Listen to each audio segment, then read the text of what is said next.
Hello, good afternoon, everyone. Okay, just a few things at the top and then happy to take your questions. So I want to begin first with the presidential transition. Yesterday, in a message to the force, Secretary Austin emphasized that the department will make a calm, orderly, and professional transition to the next commander in chief. Secretary Austin reiterated that the U.S. military will stand ready to carry out the policy choices of its next commander in chief and to obey all lawful orders from its civilian chain of command, to defend the United States, our Constitution, and the rights of all American citizens. He also reaffirmed that the U.S. military will, quote, continue to stand apart from the political arena, to stand guard over our republic with principle and professionalism, and to stand together with the valued allies and partners who deepen our security, end quote. As the transition gets underway, the Secretary has expressed his deep pride and appreciation for the department's civilian workforce and for all the brave American troops stationed at home and deployed all around the world. And just a few moments ago, Secretary Austin presided over the Southcom change of command in Florida, where he commended the brave men and women of U.S. Southern Command for defending our country with the utmost patriotism and professionalism. Alongside Chairman Brown, Secretary Austin thanked outgoing Southcom Commander General Laura Richardson for her leadership and for the work she's done to strengthen security across the Americas, and passed on leadership of U.S. Southern Command to Admiral Alvin Halsey. A video and the transcript of the Secretary and Chairman Brown's full remarks will be available on defense.gov. Switching gears, separately, earlier today, Secretary Austin spoke to Israel's Minister of Defense, Yoav Gallant. Minister Gallant has been a trusted partner and friend whose expertise and professionalism was deeply valued. The Secretary expressed his hope and expectation to have that same good partnership and working relationship with Israel's next Minister of Defense. The Secretary underscored that the U.S. commitment to Israel's security remains ironclad, as does our support for Israel's right to defend itself against aggression from Iran and its proxy groups and partners. He also emphasized that the United States remains deeply committed to de-escalation in the region through a ceasefire deal in Gaza, which would also secure the release of hostages, and a diplomatic resolution in Lebanon that allows both Israeli and Lebanese civilians to return safely to their homes on both sides of the border. In addition, the Secretary relayed the importance of taking immediate steps to address the dire humanitarian situation in Gaza. We should be having a readout shortly available on defense.gov. And finally, on behalf of the Department of Defense, I'd like to wish a happy early birthday to the U.S. Marine Corps, which will celebrate its 249th birthday on Sunday, November 10th, Semper Fi. And with that, heard it from the Marine right here himself. And with that, I'd be glad to take your questions. Tara. Hi, Sabrina. On the transition, has the secretary or anyone in the department reached out to the Trump transition team so far? And are you expecting visits in the coming days? So in terms of outreach to the Trump transition team, we're coordinating everything right now with the White House and GSA. There's certain agreements that need to be signed and put into place before we can start that transition process. But regardless, we are committed to a professional and effective transition for the incoming administration. But for more on that, I'd have to refer you to the White House and GSA. What are the agreements that need to be signed?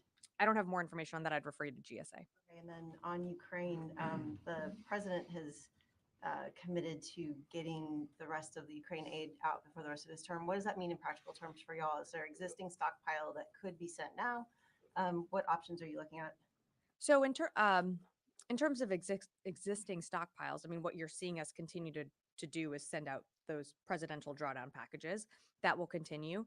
We still have, approximately $2 billion left in USAI as well that we can commit. So, you're going to continue to see packages roll out in the coming weeks before the end of this administration. Um, that is consistent with how we've been doing this in the past. It's something that, we've done on a pretty regular, almost weekly basis. But I'd remind you, it's not just the United States that's supporting Ukraine and that will continue to support Ukraine. Part of the UDCG, you have, over 50 countries. And on top of that, Ukraine has bicameral and bipartisan support in Congress. So there is an administration change that's going to happen in January, but support for Ukraine remains strong. Jen. So just to follow up on Sure. that, Sabrina, I had heard the number $9 billion in aid that would be rushed over there in the next coming months. And does that mean, but there was some concern that those weapons wouldn't arrive in time before January 20th. And so is it still possible for that to be reversed or stopped? How does this work? Can you explain? So in terms of, so I apologies, I'm not exactly sure where you're getting the $9 billion dollar amount from, but I'm happy to walk you through some of the numbers that I have in front of me. We have approximately $4 billion left in the previously committed PDA that the president notified Congress that he would be spending down that authority or using that authority before the end of his term. And then we have that USAI commitments or approximately $2 billion in USAI funding that we will also commit to Ukraine. Um, when it comes to presidential drawdown packages, some things can arrive within days and weeks. Some items in those packages take longer. It does matter on what's available on our stock or on our shelves. Um, you're going to see us continue to draw that down, pretty frequently. Could there be things that go out beyond January 20th? I can't say for certain right now, but we're committed to drawing down those PDAs. The USAI contracts, those could go for longer. But again, those are, commitments and contracts that this administration has signed. So we would expect those to be upheld. And back in January, the Inspector General had found that $1 billion worth of aid, military aid, had not been accounted for. Are you concerned that rushing this next tranche, there may not be accountability and that some of this this drawdown could, disappear? We're not. We are very confident in the processes and procedures and measures that we've put into place when it comes to getting aid to Ukraine and taking accountability for all of that. There have been reevaluations over time. We certainly welcome the Inspector General's review of those materials, but we're confident in the transparency of that process, and we're also confident in the support that Ukraine has from this administration and from Congress that they will continue to get those, whether it's capabilities, systems, that will continue to flow to the battlefield. Oren. Two questions. First is a follow-up here. Do you have weapons and equipment in current stockpiles and what will be produced before January 20th to actually use the remaining $4 billion in PDA? Well, the president made the commitment that would be drawn, that we would use that PDA authority and before the term ends. So, we're always constantly backfilling and restocking our shelves. It's something that we're confident in getting those commitments to Ukraine when that comes to that over $4 billion in authority. That doesn't answer the question. Do you actually have enough to use all of it? Are you saying you do? We are going to use it, and the president has committed to that. And so I'm not going to get into an Excel spreadsheet of what we have on our shelves, but we're committed to providing Ukraine what it needs, and that includes that $4 billion in authority. And then my other question, thank you. We noted the wording of lawful orders in the secretary's message to the force. President-elect Donald Trump has spoken repeatedly during his campaign about how he would use the military, including active duty and National Guard, for domestic issues. Is the department preparing for that possibility? And what's the message to the force about how troops and commanders should be thinking through that? So look, I'm certainly not going to speak to hypotheticals. And the secretary said, pushed out a memo to the force that I think captures the sentiment of where he is and this administration. I think it's important to remember that the military is apolitical. And so, as it says in his memo to the force, the U.S. military will stand ready to carry out the policy choices of its next commander-in-chief and to obey all lawful orders from its civilian chain of command.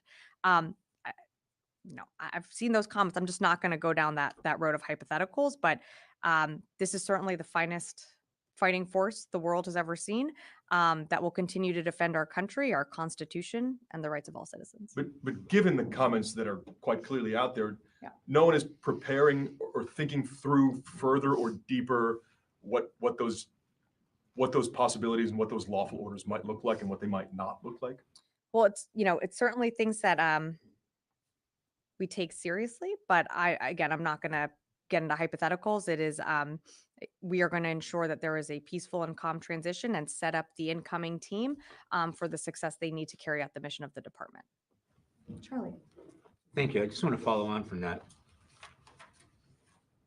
Are memos like that standard operating procedure? And Yeah, the was secretary that has sent out memos to the force on occasion.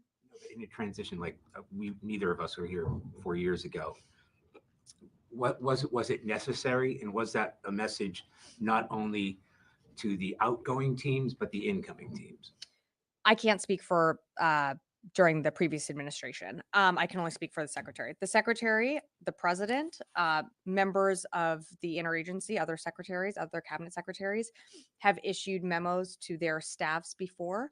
It is not unprecedented. We've done that, whether it be with an election or another major event. You've seen the secretary issues memos to the force, including some of his initiatives that he's rolled out, whether it's in the bucket of taking care of our people. Those are things that go out to the force. So it's not unprecedented. This was a message that he wanted to clearly communicate to an apolitical military and one that is going to continue to serve the next commander in chief and other administrations down the road. In that brief message, he seemed to be addressing serious concerns. He was very specific. Which part? Well, Do you have more a lot of it, specifics? when he's talking about a lawful transformation and the military is going to stay apolitical, it seems like this is a message not for the people in this building and people who are wearing uniforms, but the people who will be running the show from January 24th. Well, the message was addressed to the force, so it was a message for the force here and all around the world where our forces serve. I think the secretary also in his message to the force was conveying his deep appreciation for the military. He has served over 40 years in uniform. He understands deeply the contributions that the men and women in uniform provide every single day. He understands deeply the value that our civil servants provide every single day. I have had the amazing honor and privilege to work alongside some of these individuals. And they're going to continue to work with the next administration that's coming in. This was a message about the incoming team and the transition of power. And we're going to make sure that, the Trump transition team, when they are ready to start that transition process, it is one that we are working with them on. Can I ask another Sure. unrelated question? Yeah. Regarding the plea deal with the 9/11 Sure.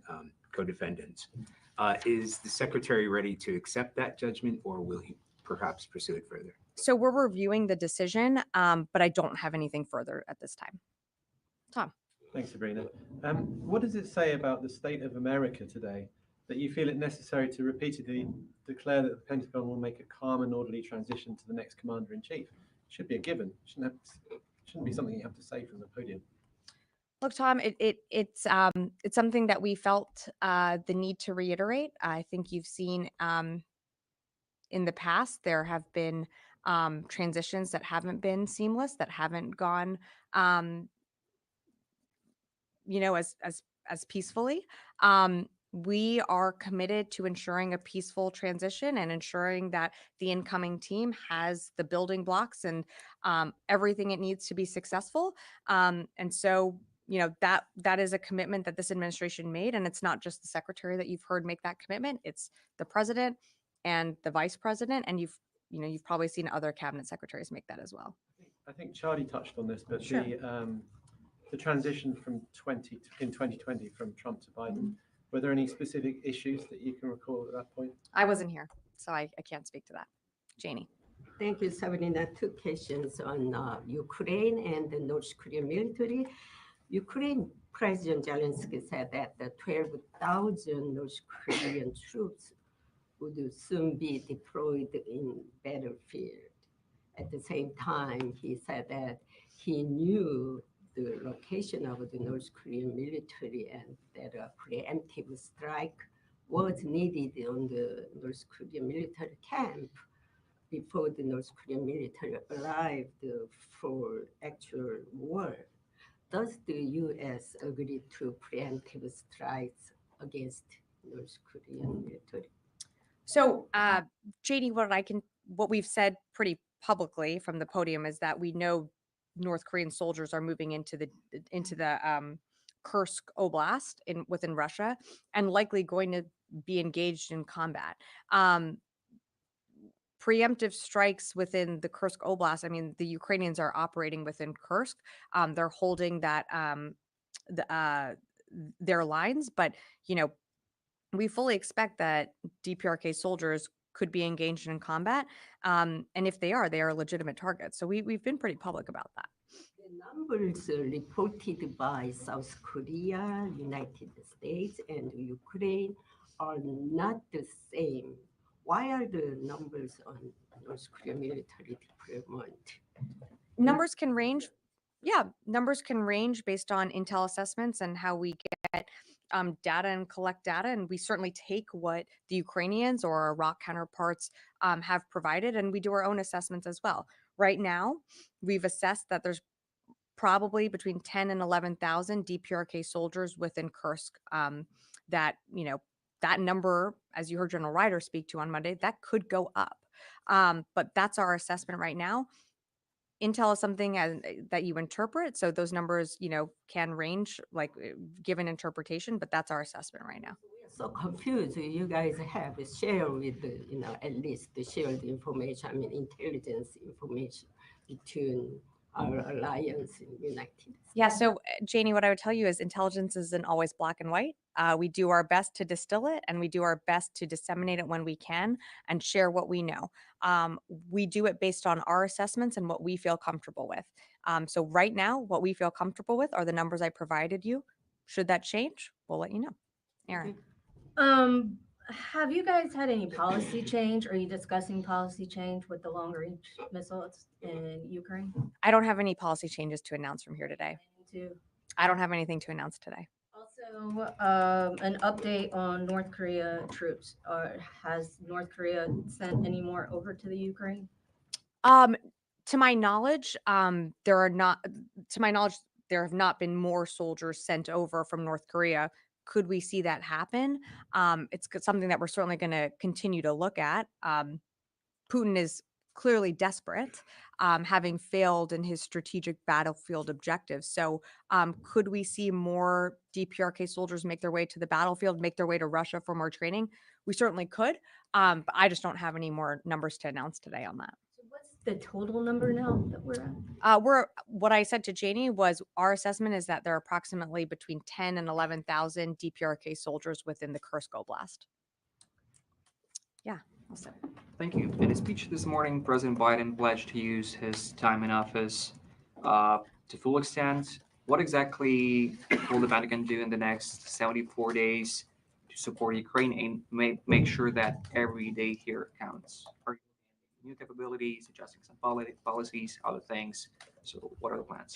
Well, we're always looking at the capabilities that Ukraine needs on the battlefield that Ukrainian fighters are going to be able to have an impact with and that are going to make the biggest difference. I don't have a set of new capabilities or new things that we're considering today, but every time we roll out a package or do another USAI commitment, it is an investment in Ukrainians who are fighting on the battlefield to be successful. In terms of what do we have to do over the next 74 days? I mean, there's still a lot of work. And just because that there is a new commander in chief coming in January doesn't mean that our work stops right now. We're going to continue to work every single day. You're going to see us continue to do briefings. You're going to see the secretary, travel. He'll likely have more travel in the coming month or months. And, there's still a lot of work to be done. And every single day we have our military stationed all around the world engaging in various operations. We're going to continue to support Ukraine. We're going to continue to engage and work to find a way to de-escalate tensions in the Middle East. And of course, we're always keeping an eye on the Indo-Pacific. With the transition, how are you going to make sure that the support for Ukraine continues in the future? Look, Ukraine has support within Congress on both sides of the aisle. I mean, Republicans and Democrats have made commitments in votes and in money to Ukraine. Look, there's an incoming team that is going to have to work with Congress, and there is support in Congress to continue supporting Ukraine. I have to remind you, though, it's not just the United States that's supporting Ukraine. The world is supporting Ukraine. And you've seen that with, the UDCGs that the secretary convenes. You've seen, deep commitments from Indo-Pacific allies as well. So, I understand the focus being on the United States, but you have to remember that there is broad support for Ukraine just outside of the United States as well. Any plans to push for maybe new supplemental before the new administration? I don't have anything to announce on that. I'm going to go to the phones and I'll come back into the room here. Jeff Shogol, Task and Purpose. Thank you so much. You said that you've seen indications that North Korean troops may engage in combat in Kursk. Are you able to corroborate any reports that Ukrainians have already engaged North Korean troops in Kursk? Thanks, Jeff. I think I said also that they are likely to engage with Ukrainians, just given where they are in Kursk. I can't, corroborate those reports right now. It's something that we're looking into, but I have no doubt that, you will see DPRK soldiers that have moved into that Kursk Oblast start to engage or have already started to engage Ukrainians on the battlefield. Heather, USNI. Completely different train of thought here. So the Naval Safety Center or Safety Command released its annual report, and it looks like again for the Marines and the Navy, and I'm sure this is not unique to these services, that car crashes and motorcycle crashes continue to be one of the leading causes of death. So I was wondering if the Department of Defense is planning to do anything to work on safety revolving around people when they're driving their own personal vehicles or personal motorcycles. Heather, thanks so much for the question. I'm sorry, I haven't seen the report, so I'm happy to take that one. Constantine. Thanks. Just going back to Secretary Austin's memo. So, one of the things that we saw the last time the Trump administration came into office was, this notion of long-held norms being tested, in some cases pushed aside or broken. In the memo, Secretary Austin talks about, an apolitical military, which is, a norm that this country has had since its founding. Is the secretary planning on doing anything to enshrine sort of this idea into policy, somehow shore it up so that it is not tested by the incoming administration? Look, the incoming secretary and the incoming administration will make its own policies. One policy that, as you said, is longstanding history and tradition is that the military would remain and is an apolitical entity. So we expect that to continue. What policies a new incoming administration implements, that I really can't speak to right now. Noah. Thank you. A couple of questions here. Sure. The first on the incoming Israeli Minister of Defense. Does the Secretary have any plans to speak with him? Has that already occurred? If I missed that. They have not spoken yet. I'm sure there will be a call, in the future, but I just don't have anything to read out right now. Secondarily, following up on the press conference last week in which Secretaries Austin and Blinken expressed that they saw progress from Israel on humanitarian aid into Gaza, but we're still looking for more. Tell us where it is this week. They feel satisfied with some of the progress that they've seen since making those remarks. I mean, no, not enough is being done. I think it's clear that the situation in Gaza, the humanitarian situation remains dire. That's something that Secretary Austin spoke to Minister Gallant about, and Minister Gallant was very supportive of helping get that humanitarian aid into Gaza. Is there enough that's gotten in? No, more needs to get in, and more crossings need to be open. A few weeks ago, you might remember that I mentioned that we are seeing more move out of the Erez crossing. That is a good thing, but it's not enough. And so that's something that with the incoming Minister of Defense, I'm sure the Secretary will, when he speaks to him, will be emphasizing as well. Jared. Hi, Sabrina. I believe an IDF Major General, correct me if I'm wrong, mentioned on Tuesday in a briefing with Israeli journalists that something to the effect of, and I'm paraphrasing, that the residents of parts of northern Gaza, there's no intention to allow them to return home. Did the Secretary, when he spoke to outgoing Minister Gallant, bring this up and reiterate the administration's opposition to permanent displacement of civilians in this conflict? That's something that, the Secretary has spoken about before, about, displacements of persons within Gaza. and not just the humanitarian situation continuing to deteriorate, but also needing to ensure that proper medical treatment, medical equipment can also get in to treat those civilians. It's something that they've spoken about before. I don't have more details to provide. We will have a readout, hopefully coming shortly to you, if not already in your inbox. But it's something that the secretary has reiterated in the past. I saw those comments. We want to see people. I mean, ultimately, what we want to see is a ceasefire. We want to see the hostages return home. We want to see humanitarian aid get in, and of course, we want to see people be able to return to their homes wherever they might live, whether it be in Gaza, on the northern Israel border. We want to see people get back to where their lives are. Of course. Do you see any evidence the Israeli military is preventing that at this time, or are there concerns within the administration that the Israeli military may not allow that? I mean, we haven't seen that. Again, it's something that we'll continue to engage with Israeli officials on.